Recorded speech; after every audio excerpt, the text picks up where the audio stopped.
believer that this team's going to win the national championships. The rivalries, it's up there on top of the list, man. And if we allow them to devalue it, we lose a lot of what makes college football special. Don't let them do it. Don't let them devalue what it means to you. All right, let's go over a few of those targets on the defensive line coming out of high school. We'll start with one of the Buckeyes' biggest targets, and that's five-star Luke Waffle, who is the #1 player in New Jersey, visited quite a few programs over the spring, including Ohio State, which he loved, USC, Oklahoma, Texas, Florida, North Carolina, Penn State, Tennessee. This is a family doing their due diligence. Now, his older brother started at Michigan, now at Penn State, and Penn State certainly in the mix right at the top of the board with Ohio State, but it looks like Texas has now entered into that mix as well at the top of his board for the Jack Sawyer lookalike. And this guy just looks like a Buckeye.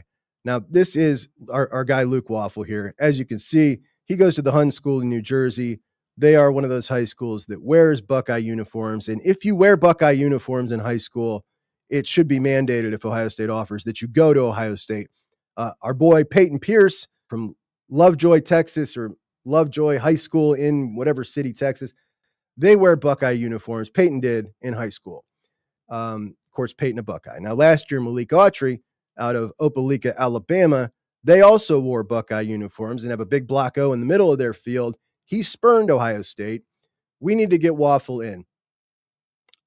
I don't know if you guys know this. Waffle's near and dear to your boy's heart here.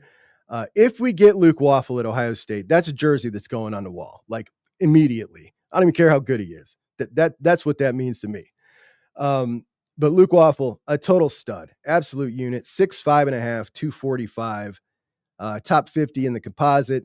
Over here at 247. On three, he's a 5-star, top 20 player in the country. Then you got Derek Coleman-Bruza, who was just in town. 6'5", 267, top 150 kid. He's out of Washington State, and he really loved his visit at Ohio State. Now, he is flirting with the Big Ten schools right now. He's going to have an official with Washington, with Oregon, with USC, with UCLA, and now with Ohio State. So we are the one lone school outside of the West. And it sounds like our guy Logan George was really helping out here. Logan George from out that way, out in Idaho. And Derek Coleman-Bruza said, it was great meeting another edge on the team that came from where I came from, and he was giving me some things to think about. So Logan George putting in that work, recruiting, good for him.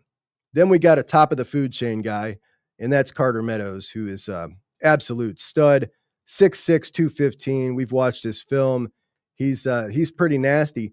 And this seems to be a Midwest recruitment here for this guy. Michigan, Ohio State, Penn State, South Carolina also on the board. Feels right now like Penn State is the leader for the Washington, D.C. product. But the Bucks have had a lot of success in that region. This would be a whale of a get for LJ in the defensive line, as would Richie Wesley out of Sierra Canyon in California, who just reclassified from the class of 2027 to the class of 2026. This is a 5-star across the board, 6'5", 250. He was the #1 defensive end in the class of 2027, reclassified. Now, of course, he's dropped down a little bit. We'll see him pick back up. And he is early in the process. He's not really narrowed a whole lot of things down, but he came, he visited. He's going to come back and visit. He really seems interested in Ohio State, as does Cam Brooks out of Georgia, 6'2.5", not great size on the edge, but top 150 overall recruit. And we've watched his film as well. He's kind of a production machine. So he plays at the same school as another recruit that we're after. This is Jackson Ford right here.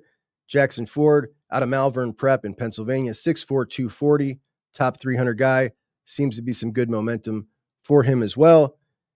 And then as we move to the big guys on the inside, we've got Deuce Geralds, who is, matter of fact, I'm going to play a little video of Deuce Geralds. Deuce Geralds, one of my faves. All right, here's why Deuce Geralds is my favorite. Take a look at this kid. Just an absolute animal, and keep in mind, look at the names of the competition he's going up against. We're talking Micah DeBose, Alabama, Zaire Addison, Oregon, all a year older than him. I believe he also goes against Michael Carroll in this clip, five-star offensive lineman going to Alabama.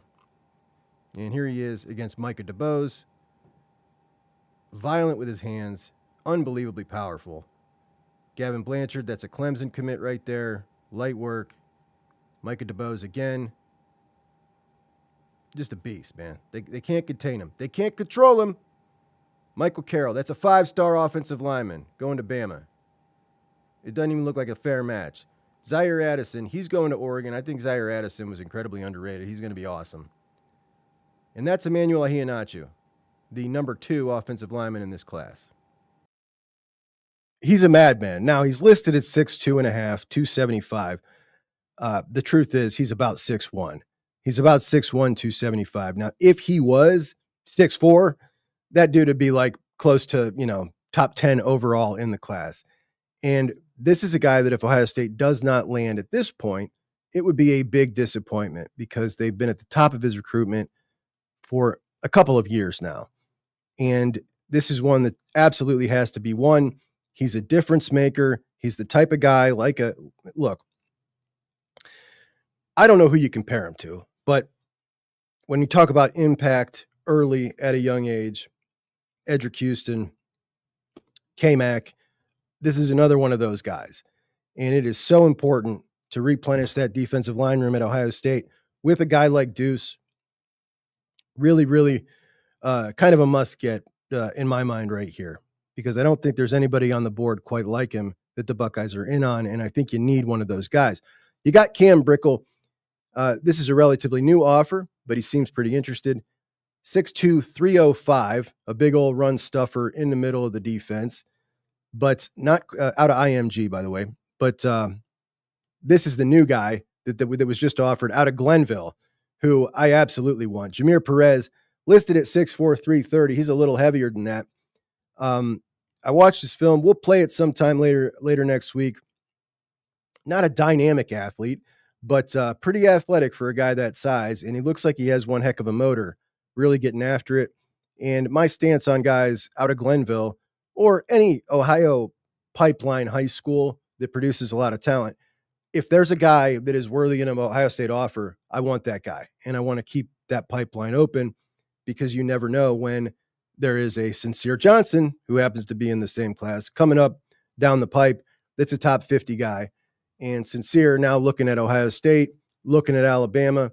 Well, there's a lot of pull at Ohio State. He's got Arvell there, his mentor. He's got Bryce West there. He's got Demarion Witten there. So you keep those things open whenever you can. So I love the offer to JJ Perez. You've also got Preston Carey. Preston Carey also at IMG, 6'4.5", 300. And this is a top 300 kid.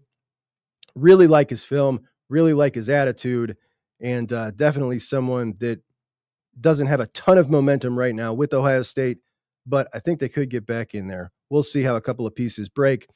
New offer from Tennessee, a Tennessee commit, and this is a kid out of Alabama, 6'3", 263. A lot of people were knocking this offer. It looked like a panic offer, but I think that this guy's film is really legit. I really liked him, so we'll see what happens there. Of course, we know what's going on with Tennessee. Who knows?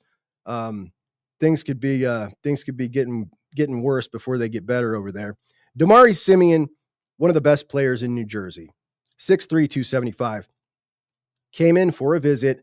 I don't think his visit went great, which is unique.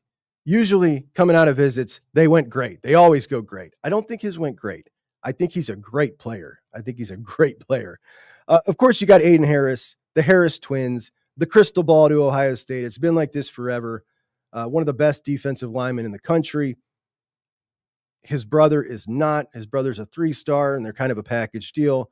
That wasn't deterring Ohio State. Ohio State was going to take both of them. But Buckeyes thought to be the leader. They connected well with Larry Johnson spiritually, which, you got a leg up in that department if it's a super spiritual kid, because that's how Larry communicates with these guys. If they are like that, he sends them scripture every day. And it just looked like one of those matches made in heaven with one of the top defensive linemen in Larry Johnson. And then he came out with his first initial official visit list, Ohio State wasn't on there. Ohio State wasn't on there. And a whole lot of people in the recruiting industry were like, what? Because like you saw, crystal balls all around for Ohio State and the Harris twins. And I don't know if there's any coming back here. It sounds like Auburn was almost the pick. They almost committed to Auburn at one point, which nobody even knew about. But it just doesn't feel like the Bucks are at the top of the board here. Even if they get an official, I don't really like it. And one more guy, Carter Lucky, another kid out of Georgia, top 300 kid. Not a ton of momentum right now with him. We'll see if he schedules an OV to Ohio State. And those are the defensive line targets that some of you guys wanted to talk about. So I always happy to run through those guys whenever possible at any position. I think defensive line pertinent right now.